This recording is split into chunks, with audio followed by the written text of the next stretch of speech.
Hi, I'm Susan Jabinsky with Morningstar. Yields on cash and bonds have shot up over the past 2 years. Should that affect how retirees think about their asset allocations?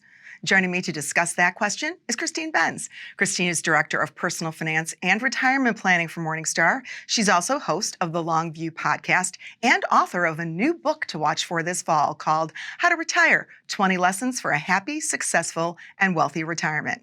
Boy, that sounds good. Nice to see you, Christine. Good to see you too, Susan. So let's start by talking about the relationship between interest rates and future bond and cash returns. Now, when rates go up, return prospects for both cash and bonds. They do, and the reason is that as a bond investor, the biggest part of any return you earn is that yield. So if you look at a graph of 10-year bonds, starting yields, subsequent returns, you just see a very, very tight correlation.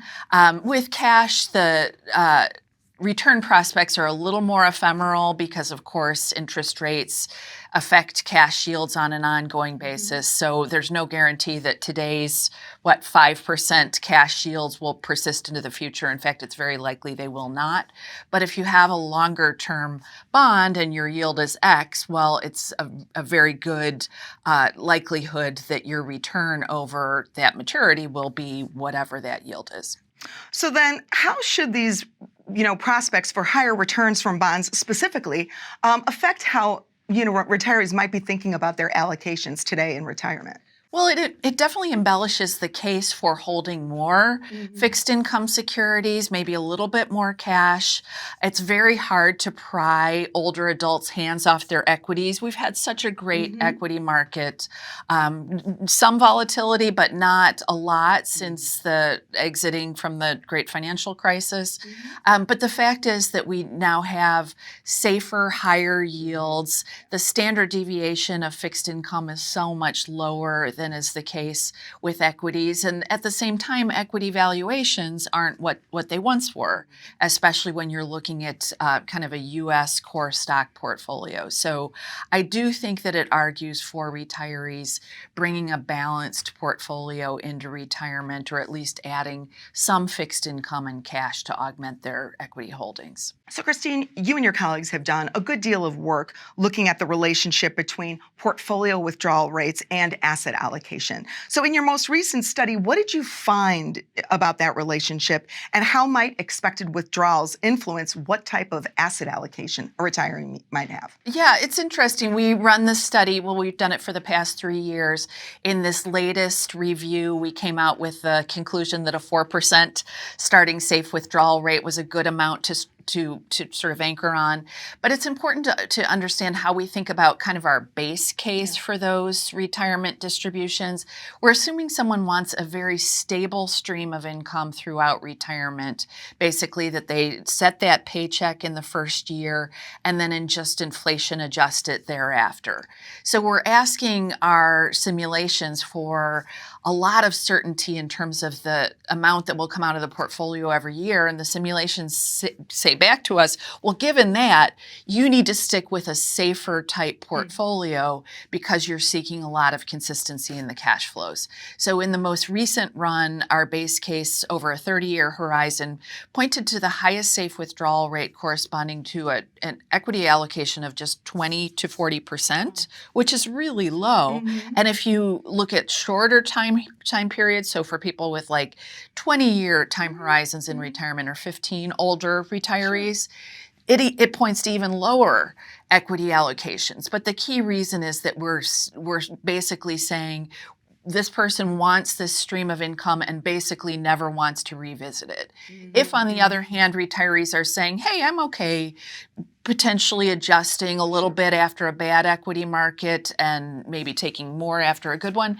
In that case, if you're more flexible with your withdrawals, you probably should hold more in equities because you'll have more growth at the end of the time period. So let's talk a little bit specifically about that fixed income allocation. What sub-asset classes should investors be sure to have in that? And then maybe what sub-asset classes might not be necessary. Yeah, this gets back to a study that Amy Arnott and Karen Zaya and I recently completed, where we looked at diversification and we looked at the assets that are sort of your best additions. If you have equities in your portfolio, what's the next best thing to add? And one of the conclusions is that treasuries, good old-fashioned U.S. treasuries, and cash are really great kind of ballast assets for equity portfolios because they do, really anchor that portfolio. They tend to have just a completely different performance pattern than stocks. In addition, I would say that retirees who are building their portfolios would want to have some short-term assets. So if their cash is exhausted, but they still need something to draw upon, I'd move on to the short-term assets. And then I would also hold Treasury inflation-protected securities. In addition to those nominal Treasury bonds, I'd own some TIPS as well to provide that explicit inflation protection to help protect your purchasing power over time from those fixed income assets. Got it. And the rest would just be not necessarily as much of a value from a diversification or usefulness standpoint. Yeah, in terms of what not to include, high yield looks terrible from the standpoint of adding diversification, which is not to say you shouldn't have it at all, but you'd probably want to limit it or think of it as kind of a third tier asset. Bank loans, same thing, multi-sector. It's interesting, even some kind of core fixed income types like our core plus bond category, which is where a lot of fixed income assets live, doesn't look as great as, say, the intermediate term core funds from the standpoint of adding diversification. Interesting. So what are the risks of a retiree, say, over allocating to fixed income given how good a lot of bond yields look, and to cash? Right. That's potentially another risk. I think in general, retirees tend to want to gravitate toward more equity-heavy portfolios, but a couple of risks with being too conservative. One is just that inflation is going to take a bite out of those nice-looking yields. Though inflation has moderated a little bit, it's still higher than it had been in the decade before. So inflation is another factor. And then also, these are not high-returning asset classes. And so if your goal, in addition to getting your own portfolio cash flows going and, getting your own paycheck, if a goal is to have some leftovers potentially for heirs or charity or whatever the case might be, you're going to have a much better opportunity to grow that portfolio if you do have ample equity exposure. Got it. So then when would you say, Christine, that maybe a retiree should downplay safer assets really in favor of a more aggressive portfolio?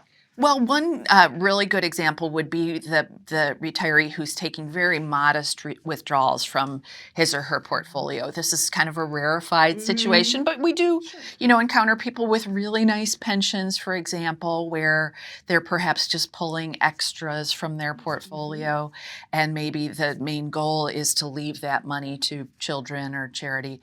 In that case, you probably would want to run with a more limited stake in cash and bonds. Growing that portfolio for the next generation is really the main goal. Well, Christine, thank you for your time today. It's an interesting time to be a bond investor and a retiree, too, to have such a robust yields in front of you for a change. It is a complete turnabout from a couple years ago. Yeah. Thanks for your time. Thank you, Susan. I'm Susan Jabinski with Morningstar. Thanks for tuning in.